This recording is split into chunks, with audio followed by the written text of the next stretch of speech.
സംസ്ഥാനത്തെ സ്വകാര്യ സർവകലാശാല കരട് ബില്ലിനെ എതിർത്ത് ഇടത് വിദ്യാർത്ഥി സംഘടന സർവകലാശാല ആരംഭിക്കാൻ അനുവദിക്കില്ലെന്ന് CPIയുടെ വിദ്യാർത്ഥി സംഘടന AISF പറയുന്നു. സംസ്ഥാനത്തെ സ്വകാര്യ സർവകലാശാല അനിവാര്യമെന്ന ഉന്നത വിദ്യാഭ്യാസ മന്ത്രിയുടെ പ്രസ്താവന തള്ളുന്നതായും AISF ചൂണ്ടിക്കാട്ടി. സംസ്ഥാനത്ത് സ്വകാര്യ സർവകലാശാലകൾ ആരംഭിക്കുന്നതിനെതിരെയാണ് ഇടത് വിദ്യാർത്ഥി സംഘടന ഇപ്പോൾ രംഗത്തെത്തിയിരിക്കുന്നത്. സ്വകാര്യ സർവകലാശാല കരട് ബില്ലിനെ എതിർക്കുകയാണ് ഇടത് വിദ്യാർത്ഥി സംഘടനയായ AISF.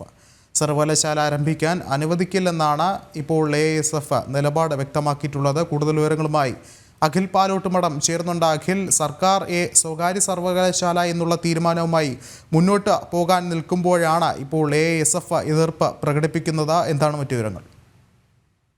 ഉമ്മൻചാണ്ടി മന്ത്രിസഭയുടെ കാലത്താണ് സംസ്ഥാനത്ത് ആദ്യമായി സ്വകാര്യ സർവകലാശാല ആരംഭിക്കണമെന്ന ഒരു തീരുമാനത്തിലേക്ക് സർക്കാർ സംവിധാനം തന്നെ എത്തുന്നത്. അതായത് കേരളത്തിലെ വിദ്യാർത്ഥികൾക്ക് ഉന്നത നിലവാരത്തിലുള്ള വിദേശ സർവകലാശാലയിലെ വിദ്യാഭ്യാസം ലഭിക്കണമെന്ന ഒരാശയമായിരുന്നു അന്ന് ഉമ്മൻചാണ്ടി സർക്കാർ മുന്നോട്ട് വെച്ചത്. അന്ന് വിദ്യാഭ്യാസ വകുപ്പ് മന്ത്രിയായിരുന്ന അബ്ദുൾ റസാഖ് ഇതുമായി ബന്ധപ്പെട്ട ചില ചർച്ചകൾക്കൊക്കെ തന്നെ നേതൃത്വം നൽകിയിരുന്നു. അന്ന് വലിയ തോതിൽ പ്രതിഷേധം നടത്തിയിരുന്നത് ഇടതുപക്ഷ വിദ്യാർത്ഥി സംഘടനകളാണ്. SFIയും AISFും ഒക്കെയാണ് അന്ന് വലിയ പ്രതിഷേധവുമായി രംഗത്തെത്തുന്ന ഒരു സാഹചര്യം ഉണ്ടായിരുന്നത്. അന്ന് കേരളത്തിലെ വിദ്യാർത്ഥി വിചക്ഷണ എന്ന് ഏറ്റവും അധികം അറിയപ്പെടുന്ന TP ശ്രീനിവാസനെ അടക്കമുള്ളവരെ തല്ലി വീഴ്ത്തുന്ന സാഹചര്യം SFIയുടെ ഭാഗത്തുനിന്നുണ്ടാകുന്നു. അങ്ങനെയുള്ള ഒരു സാഹചര്യം നിലനിൽക്കുമ്പോഴാണ് പൂർണ്ണമായും ഒരു അടവ് നയം മാറ്റിക്കൊണ്ട് ഇടതുപക്ഷ ജനാധിപത്യ മുന്നണി CPM നേതൃത്വം നൽകുന്ന LDF സർക്കാർ അധികാരത്തിൽ ഇരിക്കുമ്പോൾ തന്നെ ഇത്തരത്തിലൊരു നയമാറ്റത്തിന്റെ ഭാഗമായി സംസ്ഥാനത്ത് വിദേശ സർവകലാശാല ആരംഭിക്കാൻ വേണ്ടി തീരുമാനമെടുക്കുന്നു. അതിനെയാണ് ഇപ്പോൾ CPIയുടെ വിദ്യാർത്ഥി സംഘടനയായിട്ടുള്ള AISF പൂർണ്ണമായും എതിർക്കുന്നത്.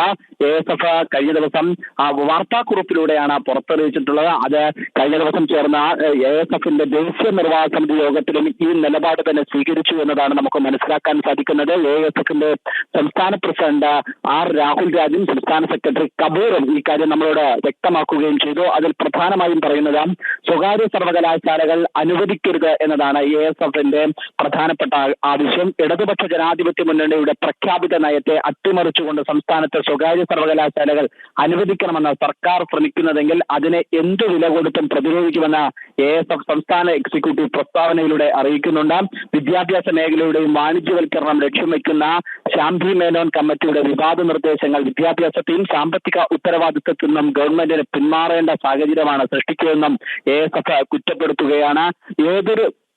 ഏതൊരു നിയന്ത്രണങ്ങളും പാലിക്കാതെ മെരിറ്റും സാമൂഹ്യനീതിയും അട്ടിമറിച്ച് സർവകലാശാലകളുടെ കച്ചവട സ്ഥാപനമാക്കി പരിവർത്തപ്പെടുത്താനുള്ള ഈ ശ്രമത്തെ എതിർക്കുമെന്നാണ് മറ്റൊരു പ്രഖ്യാപനമായി AISF ചൂണ്ടിക്കാട്ടുന്നത്. വിദ്യാഭ്യാസ സംരക്ഷണ പ്രക്ഷോഭങ്ങളുടെ രക്തസാക്ഷിത്വം അടക്കമുള്ള ഭരണകൂട ഭീകരത ഏറ്റുവാങ്ങിയ ത്യാഗങ്ങളുടെയും വിസ്മരിച്ചുകൊണ്ടുള്ള വിദ്യാഭ്യാസ കച്ചവടത്തെ അനുരഞ്ജിപ്പിക്കാനുള്ള നീക്കമാണ് സർക്കാർ നടത്തുന്നതെന്ന ഒരു പ്രതിഷേധം കൂടി അതായത് ഇപ്പോൾ AISF ചൂണ്ടിക്കാട്ടുന്നുണ്ട്. നമ്മൾ കേരളത്തിൽ ഏറ്റവും കൂടുതൽ ചർച്ച ചെയ്തിട്ടുള്ളതാണ് കേരളത്തിൽ കൂത്തുപറമ്പ് രക്തസാക്ഷിത്വം അല്ലെങ്കിൽ കൂത്തുപറമ്പ് വെടിവെപ്പ് എന്ന് പറയുന്നത്. അത് കേരളത്തിൽ സ്വകാര്യ സർവകലാശാലകൾ ആരംഭിക്കാനുള്ള അന്ന് ആന്റണി സർക്കാരിന്റെ കാലത്ത് തീരുമാനം സഹകരണ മേഖലയിൽ ആ തീരുമാനം കൈക്കൊള്ളുന്ന സമയത്ത് അന്ന് സഹകരണ വകുപ്പ് മന്ത്രിയായിരുന്ന MV രാഘവനെ കണ്ണൂര് DYFIയുടെ നേതൃത്വത്തിൽ SFIയുടെ നേതൃത്വത്തിൽ തടയുന്ന ഒരു സാഹചര്യം ഉണ്ടാകുമ്പോഴാണ് കൂത്തുപറമ്പിൽ വെടിവെപ്പ് ഉണ്ടാകുന്നത്. അന്ന് 5 DYFI പ്രവർത്തകർ അന്ന് അവിടെ വെടിവെപ്പിന്റെ ഭാഗമായി മരിക്കപ്പെടുന്നു. അതിനുശേഷം